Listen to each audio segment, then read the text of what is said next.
Gostaria que os irmãos abrissem comigo o livro de Lamentações. Lamentações.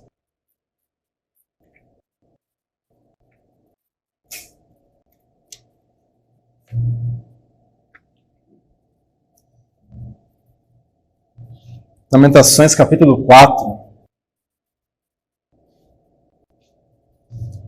Nós vamos ler do versículo 1 ao versículo 6. Vou deixar como texto base. Lamentações, capítulo 4, do versículo 1 ao versículo 6, que diz assim: Como se escureceu o ouro, como se mudou o ouro refinado, como estão espalhadas as pedras do santuário pelas esquinas de todas as ruas.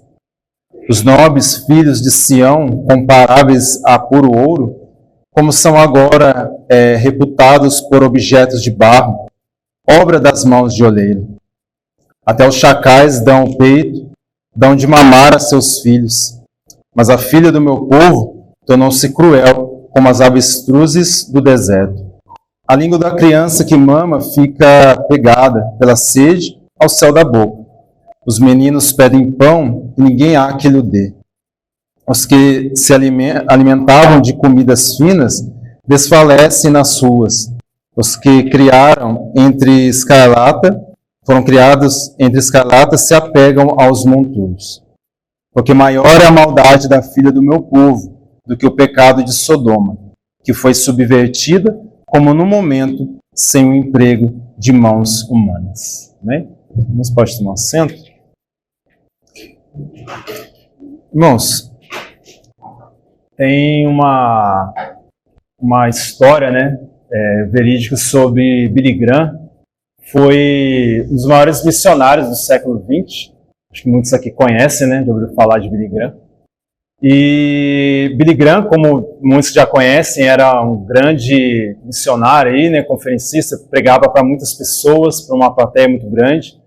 Inclusive, não só pessoas cristãs, elas acompanhavam ali Billy Graham, mas também artistas famosos, todos eles acompanhavam muito ele ali. E Billy Graham, ele, por ter essa agenda muito lotada, ele ficou durante praticamente quase 2 meses constantemente pregando e nas suas conferências. E depois dessas 8 semanas que ele ficou praticamente ali nessa conferência, chegou um momento que ele estava tão afastado já da casa dele, de muito tempo sem voltar para sua casa, que ele recebe a visita da sua cunhada, juntamente com seu marido, e com uma menina pequena, que chegam e trazem essa menina até Billy Graham. E ele acha essa menina bonita, acha ela uma menina muito, muito bonita ali, e aí ele pega e pergunta para a cunhada dele, fala assim, mas, nossa, que menina bonita, de quem que ela é filha? E aí a cunhada dele chega ao Billy Graham e fala, Billy Graham, mas ela é a sua filha. E ele olhou assim, depois de 2 meses, ele não conseguiu reconhecer a própria filha dele. De tanto tempo que ele tinha ficado ausente da casa dele, com as suas conferências, com os seus evangelismos, pregando a palavra. E isso me despertou algo, que os irmãos vão entender dentro do que eu quero trazer aqui, que muitas das vezes nós começamos a nos afastar devido a algumas situações, e no contexto que eu acabei de trazer como exemplo, a gente começa a perder um pouquinho da nossa afeição natural por algumas coisas. E nesse caso, muitas das vezes, a gente pode vir, de repente, do afastamento, a gente perder essa afeição natural, muitas das vezes, pelos nossos próprios filhos. E eu senti a necessidade, diante do Espírito Santo, de trazer uma palavra para os irmãos a respeito, em contexto familiar, que eu vejo que é importante, mas também falando um pouco a respeito para aqueles que são pais e aqueles que ainda serão.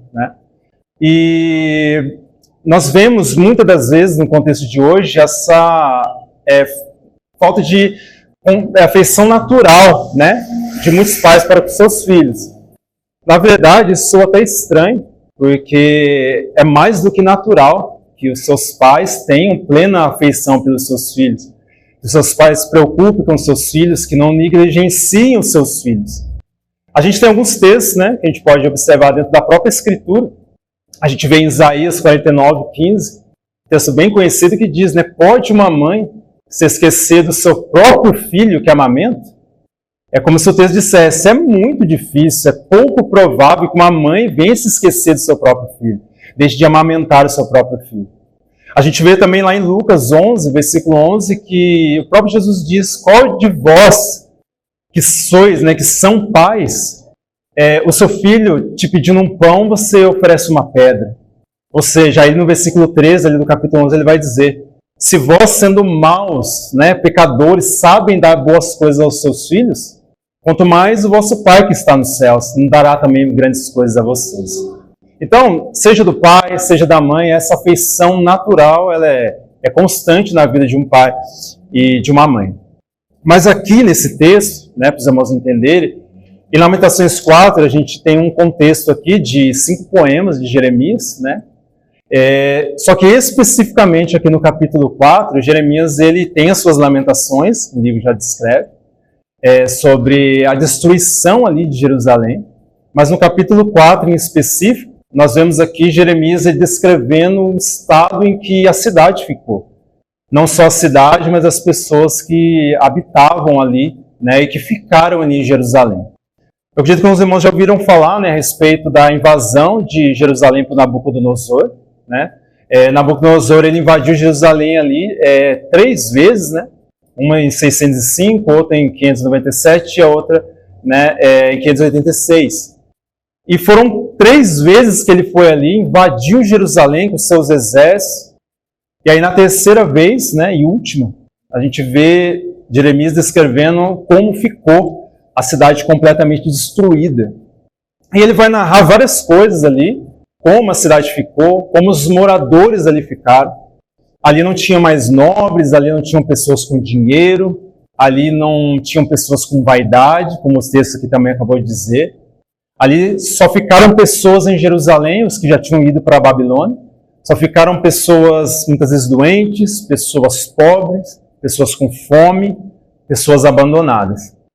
E nesse texto que nós lemos, do capítulo 4, versículo 1 ao 6, se os irmãos forem observar aqui, no versículo 3, vai dizer assim, até os chacais dão o peito, dão de mamar a seus filhos, mas a filha do meu povo tornou-se cruel como as avestruzes do deserto. Aqui Jeremias ele vai dizer que, diante daquele contexto todo, as mães que estavam ali, elas também começaram a perder a afeição natural pelos seus filhos. Mas antes de eu trabalhar esse versículo, eu queria que os irmãos fossem comigo no versículo 10, do mesmo capítulo. Para os irmãos entenderem o contexto. As mãos das mulheres, outroras compassivas, cozeram ou cozinharam seus próprios filhos. Estes lhes serviram de alimento na destruição da filha do meu povo. Então, aqui nesse contexto do versículo 10, é bem claro dizendo que naquele contexto de fome, haviam algumas mães que elas perderam a afeição a tal extrema assim, pelos seus filhos, que elas, na extrema fome que sentiram, elas ao invés de se compadecerem até dos seus próprios filhos, elas cozinharam seus próprios filhos para comer e para se alimentar. Então aqui, irmãos, eu queria trabalhar com os irmãos algumas coisas que aqui, no que eu vou dizer, não é exatamente literal, mas serve como exemplo, que num primeiro momento ali, perdendo a afeição natural, as suas mães, elas praticamente mataram ali, né? Literalmente mataram os seus filhos. E se a gente for trazer para o contexto um pouco de hoje, da relação de muitos pais, infelizmente muitos filhos acabam sendo vítimas dos seus próprios pais. Há pais que muitas das vezes eles não matam literalmente seus filhos. Mas muitas das vezes há pais que eles não matam literalmente, mas infelizmente eles acabam às vezes matando seu filho ou moralmente, ou até mesmo muitas das vezes espiritualmente. São filhos que são mortos de várias maneiras. São filhos que muitas das vezes acabam sendo abandonados e negligenciados. Eu vejo, e eu acredito que os irmãos também já compraram um contexto gigante de vários exemplos, né? De pais que ao invés de serem exemplos e serem referência para os seus filhos, eles acabam fazendo mal para os seus próprios filhos. Eu lembro uma situação onde eu trabalhava numa loja que era uma loja de roupas ali, E uma menina aproximadamente, acho que tinha 8 anos de idade, ela tinha muitas roupas bagunçadas ali na mesa, e a própria filha, ela viu aquelas roupas bagunçadas e começou a arrumar na mesa ali para deixar organizado. E aí eu ouvi a mãe dizendo assim para ela: filha, larga isso aí, não precisa ficar arrumando não, porque esses funcionários estão aqui para arrumar as bagunças nossas mesmo, pode deixar aí. E aí eu vi a própria filha arrumando e a mãe tirando aquilo da própria filha, dizendo: não, isso é bobeira, larga a mão disso. Quantos filhos são vítimas dos seus próprios pais? Né? Quantos filhos muitas vezes carregam a má educação que os seus próprios pais no tempo oportuno não deram? E acontece muito isso. Tem pais que muitas vezes eles praticam o mal, mas eles não se contentando em praticar o mal, eles também incentivam os seus filhos a praticar o mesmo mal que eles praticam. Eles têm, muitas vezes, parece que esse prazer de levar os filhos ao mesmo caminho da maldade.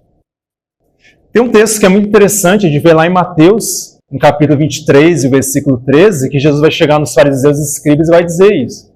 Ele vai dizer: fariseus e escribas, hipócritas, vocês fecham as portas do reino dos céus, não entram e também não deixam ninguém entrar. E há pais que muitas das vezes eles não querem entrar. E não entram, não têm o desejo. Mas eles também não deixam os seus filhos entrar. E a gente, irmãos, eu como pai digo isso, como muitos de nós podemos tomar como exemplo, fica a pergunta: será que nós não estamos matando os nossos filhos? Será que muitas crianças não estão morrendo moralmente e espiritualmente, sendo vítimas dos seus próprios pais? Fica uma questão também de muitos podem dizer: mas eu sou cristão, eu sou um servo de Deus, eu estou na igreja. Mas muitas vezes, será que tem pais que muitas vezes não podem estar matando o seu próprio filho porque às vezes não vem para o estudo bíblico, não vem para o culto e também não permite que o filho venha? Ou às vezes o filho até está com ele ali, mas não leva o filho também, e o filho também não pode aprender, o filho também não pode ser edificado, o filho também não pode aprender a palavra. Eu estou privado da palavra e eu também privo meu filho também de poder também aprender a palavra. E aí às vezes a gente acha que não estamos fazendo mal aos nossos filhos. Mas aqui nesse versículo 10 nós tomamos isso como exemplo. Pais que muitas vezes eles podem matar os seus filhos moralmente ou espiritualmente. Mas para a gente correndo aqui, irmãos, né, para avançar no tempo, quando a gente volta nesse versículo 3 aqui, então a gente vai ver: até os chacais dão peito, dão de mamar os seus filhos, mas a filha do meu povo tornou-se cruel, como as avestruzes do deserto. Aí aqui a gente pode levar para um outro conceito de algumas mães que também estavam ali. Algumas literalmente mataram os seus filhos. Essas daqui, elas não mataram. Mas foram mães que, apesar de deixar os seus filhos vivos, aqui vai dizer bem claro: as mães estavam ali vendo seus filhos com sede, seus filhos passando uma necessidade, mas também não procuravam de alguma maneira saciar a fome e a necessidade do filho. Ou seja, não matou, mas também ficou indiferente ao próprio filho. Então existem pais que muitas das vezes eles até não matam, mas eles negligenciam os filhos, não acompanhando os filhos, não conversando com os filhos, não aconselhando os seus filhos, não procurando dedicar tempo aos próprios filhos. Muitas das vezes, a gente pode, até como pais cristãos também, podemos às vezes errar nisso. Muitas das vezes a gente acha que não estamos fazendo um determinado mal, mas também, de certa maneira, não estamos fazendo nada. Porque a gente acaba se tornando completamente indiferente aos nossos próprios filhos. Eu sempre falo que não adianta você estar, muitas das vezes, ao lado do seu filho, mas não se envolver emocionalmente com o seu filho. De que adianta um pai que na sala está sentado do lado do filho, mas quando o filho chama ele para conversar ou conta alguma novidade da escola, o pai mal lembra do que ele falou, tá bom, é isso mesmo, entendi, pronto. Não se envolve com o filho, não pergunta nada sobre o filho. É necessário para os pais não apenas a gente estar presente fisicamente, mas a gente se envolver com os nossos filhos também emocionalmente. Os nossos filhos perceberem que nós estamos ali e não somos indiferentes a ele. E é interessante, irmãos, que tem pais que muitas das vezes, ou pode dizer até o contrário, tem filhos que quando são pequenos, eles choram para poder conversar com seus pais. E aí os pais não dão atenção. Só que aí quando o filho cresce, são os pais que choram para poder conversar com seus filhos. Porque é a hora que aí os filhos já são grandes, ele fala, filho, senta aqui para conversar, ou, filho, por favor, vem aqui, eu quero te dar um conselho. Aí é a hora que o filho não senta mais para conversar, porque quando teve a oportunidade, o pai era um pai indiferente. É necessário, irmãos, que a gente, de repente, às vezes não faça algo no sentido de matar moralmente, espiritualmente, mas também não adianta, se a gente não fizer isso, também for indiferente aos nossos próprios filhos. Nós precisamos, irmãos, entender isso. Ver a importância disso e muitas das vezes as crianças elas são muito negligenciadas. Parece que os únicos que são indivíduos são os pais porque são adultos. A gente poderia falar várias coisas aqui, no tempo não cabe, mas eu sempre falo isso até para o meu próprio filho. Eu falo que ele é uma criança, agora já é um adolescente, na verdade. Estou esquecendo de passar, já é um adolescente, né? Já está com 12 anos. Já é um adolescente, mas eu sempre disse para ele, você é um indivíduo. E expliquei para ele isso, ou seja, parece que porque eu sou o pai, eu já vi muita gente fazer isso, que eu acompanho muitas coisas também. Eu já vi muitos pais que o filho fala, nossa, eu estou tão cansado hoje, é o pai, que olha assim e fala assim, não, mas como você está cansado?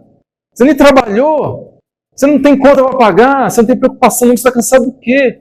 Mas não trabalha, mas é uma criança, é um ser humano, é um indivíduo, me cansa. E aí parece que o único que realmente um indivíduo ali são os pais, e a criança, por ser criança, ela não tem direito a nada.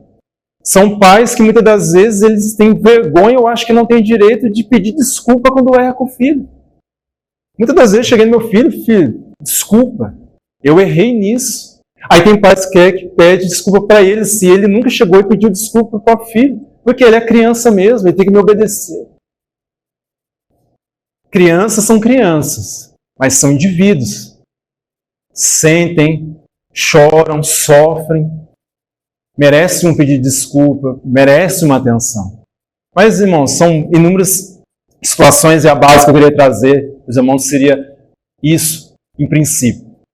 Mas não queria trazer somente exortação aos pais, mas também uma palavra de encorajamento aos pais. Porque nós sabemos também que existem pais exemplares, né? Existem pais que são zelosos, pais que ensinam seus filhos, pais que incentivam seus filhos desde pequeno no Evangelho. Existem pais piedosos, nós sabemos que existem pais maravilhosos, pais exemplares. E eu queria trazer uma palavra de conforto também para esses pais, porque existe uma coisa que muitas das vezes pais, talvez sem um entendimento, acabam trazendo algo para si. O que nós podemos entender de um contexto, né, como esse, é que tem pais que muitas das vezes eles criam seus filhos bem, né, criam seus filhos de uma maneira correta, mas muitas vezes os seus filhos não trilham o caminho correto ou escolhem outros caminhos. E eu sempre observo, irmãos, que o sucesso, e é bom de gravar isso, o sucesso de um pai e de uma mãe, ou ele medir o sucesso dele ali, se eu posso usar essa palavra, né, na educação dos seus filhos, não é por aquilo que muitas das vezes o filho se tornou, mas por aquilo que ele fez. E o que eu quero dizer com isso? Que muitas das vezes, se nós fôssemos medir o sucesso da criação dos nossos filhos por aquilo que eles se tornaram, tem muitas das vezes pais que criam os filhos de uma maneira zelosa, mas os filhos tomam outros caminhos. Como existe também pais que muitas vezes não foram tão zelosos, ou nem cristãos, muitas vezes eram, mas os filhos se tornaram bons homens, boas mulheres. Então, o sucesso do pai e da mãe, ele não é medido, muitas das vezes, pelo aquilo que o filho se tornou, mas por aquilo que os pais fizeram. E aí, de repente, por aquilo também que às vezes não fizeram. E o que eu queria trazer para esses pais como um conforto para o coração, né, desses pais, os que de repente vão me ouvir, os que estão aqui me ouvindo, é que pelo menos o fardo da culpa os pais possam tirar. Porque é importante os pais observarem que, apesar de repente o caminho, que isso logicamente não vai trazer alegria ao pai, e não estou dizendo que você não tem que se entristecer pelo seu filho que tomou um outro caminho, mas uma coisa que o pai não pode trazer é o sentimento de algum remorso ou culpa, sendo que ele trouxe, né, todo o ensinamento do evangelho que ele pôde trazer.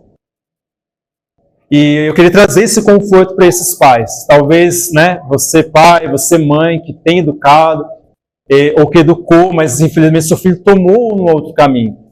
Mas você o educou no evangelho, você dedicou ele nos caminhos do Senhor. Que você possa descansar em Cristo.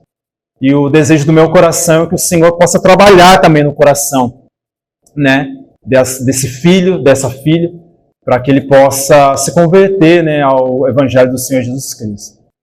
Porque tem um detalhe também, irmãos, que a gente tem que observar, que se nós entendemos o livro de Provérbios de uma maneira errada, a gente também vai interpretar os textos de Provérbios de uma maneira errada. E aquele texto clássico, irmãos, até vão imaginar o que eu vou dizer, que é lá em Provérbios 22, né, o versículo de número 6. Instrui teu filho no caminho que deve andar, porque até mesmo se ele, né, desviar, né, não vai se desviar dele, não vai tomar outro caminho, mesmo que, né, você ensinando, ele não vai se desviar dele. E aí as pessoas têm esse texto como uma promessa, né, para que o pastor pode me corrigir. Mas o livro de Provérbios é um livro de preceitos e não de promessas. Então, os preceitos são aquelas questões que normalmente será assim, né? Normal que seja assim. Mas ali não é uma promessa inviolável, algo que, não, se você fizer assim, vai ser assim. E muitos pais, eles entendem errado esse texto. Não, se eu ensinei meu filho no caminho que deve andar, ele não vai ser desviado desse caminho. Mas ali é uma questão de consciência. Quando os pais ensinam o seu filho, o texto vai dizer, ainda, né, de repente ele viesse a se afastar, ele não vai se esquecer daqueles ensinamentos que você deixou para ele. Então, o nosso papel, como pai e mãe, é ensinar os nossos filhos no Evangelho. Uma coisa que nós precisamos entender é que a salvação do seu filho não está no seu poder, mas está entre o seu filho e Deus. Você vai ensinar o Evangelho, você vai ensinar o caminho, mas a salvação dele está entre ele e Deus. O trabalhar de Deus na vida do seu filho. Tem um livro que eu li, que eu achei muito interessante, que chama Pais Fracos, Deus Forte. Se os irmãos quiserem ler, eu recomendo. Inclusive da editora Fiel, né? Da editora Fiel. Recomendo muito. Pais Fracos, Deus Forte. Ali a autora ela vai dizer assim, nunca confie simplesmente na educação que você dá para os seus filhos. A confiança que você deve ter é no Evangelho que você plantou no coração do seu filho. Aí que está a base. Não simplesmente na educação que você dá, mas no Evangelho que você planta no coração do seu filho. Porque, irmãos, tem um filósofo, né, John Locke, que ele falava assim, o homem é uma tábula rasa. Ou seja, ele vem em branco para a sociedade. E aí a sociedade o influencia. A sociedade o molda. Mas nós entendemos bem que não é assim. Na verdade, é o homem que influencia o meio. Por quê? Porque o mal não vem provavelmente fora, mas está dentro do homem. E muitos pais, quando eles se preocupam em ensinar, apenas educar os seus filhos, ele vai trabalhar muitas das vezes o lado externo dos seus filhos. Mas ele não vai conseguir trabalhar o que está dentro do coração do filho. E aí que o Evangelho somente o Evangelho tem o poder de transformar a vida dos nossos filhos. Então, irmãos, não podemos confiar apenas na educação, mas plante o Evangelho dentro do coração do seu filho. É o Evangelho que realmente vai mudar a vida do seu filho, não simplesmente a educação que você dá para ele. E é isso que nós temos que pensar. Porque, irmãos, é que nem eu digo, existem coisas que nós temos que plantar aos nossos filhos. E eu vejo muitos pais dizendo, nossa, meu filho foi influenciado na escola. Mas por quê? Porque não houve influência dos pais dentro de casa antes.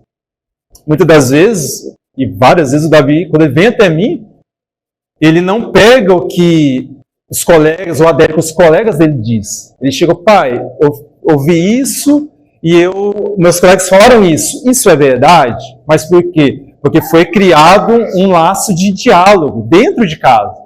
E o seu filho não vai pegar o que está lá fora, ele vai trazer até você e aí sim você consegue trabalhar o coração do seu filho com o Evangelho. E para mim finalizar, irmãos, para já nós orarmos, e também uma palavra para finalizar para os filhos. Talvez o filho que de repente não tem, como eu não tive pais cristãos, e que muitas vezes é assim, mas eu não tive bons pais. Meus pais não são cristãos. Eu vou para a igreja sozinho. Não tenho apoio dos meus pais. Sou cristão, quero caminhar com Cristo, mas meus pais não me apoiam, meus pais não estão do meu lado. O mesmo texto que eu citei, de Isaías 49:15, diz, pode uma mãe se esquecer do seu filho que amamenta? Depois vai continuar. Todavia, se ela se esquecer, eu, o Senhor, não me esquecerei de ti. Davi disse no Salmo 27, versículo 10, ainda que o meu pai e minha mãe me desamparassem, o Senhor me acolherá. Irmão, filho, você que está ouvindo essa palavra, ainda que não tenha o pai, ainda que não tenha a mãe, ainda que você possa estar sozinho, e eu aprendi isso também com o pastor Dionísio, que a gente fica assim, nossa, se eu morrer, meus filhos, como o pastor nos ensinou. Se você, pai e mãe, faltarem aos seus filhos, o Senhor ainda cuidará deles. Porque nós, e para finalizar, temos que entender isso. Os nossos filhos não são propriamente nossos. Eles são do Senhor.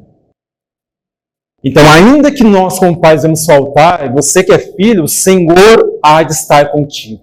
Se eu faltar para o meu filho, se a Beatriz vier faltar, o Davi ainda terá o Senhor do lado dele.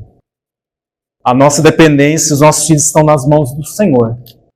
E nossa responsabilidade é educar os nossos filhos, né? E toda a força está também com o nosso Senhor Jesus Cristo, né? Então que nós possamos, irmãos, guardar essa palavra e valorizar as crianças e também valorizar os nossos filhos. Amém?